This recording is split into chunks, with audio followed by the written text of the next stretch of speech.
अंबाजोगाई नगर परिषदेच्या सार्वत्रिक निवडणुकीत नगराध्यक्ष पदासाठी ज्येष्ठ सामाजिक नेते नंदकिशोर मुंदडा यांनी आज अगदी साधेपणाने नगराध्यक्ष पदाचा उमेदवारी अर्ज दाखल केला आहे। उमेदवारी अर्ज दाखल करण्याची सुरुवात होऊन आज 5वा दिवस आहे। काल काही नगरसेवक पदासाठी उमेदवारी अर्ज आले होते।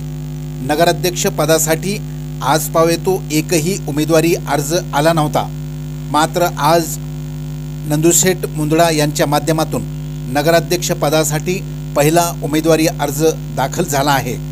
यावेळी निवडणूक निर्णय अधिकारी दीपक वजाळे, तहसीलदार विलास तरंगे, CO टोंगे मॅडम सह नंदकिशोर मुंदडा यांच्यासोबत शेख रहीमभाई, ॲडव्होकेट कदम, चोपणे व इतर सूचक यावेळी हजर होते।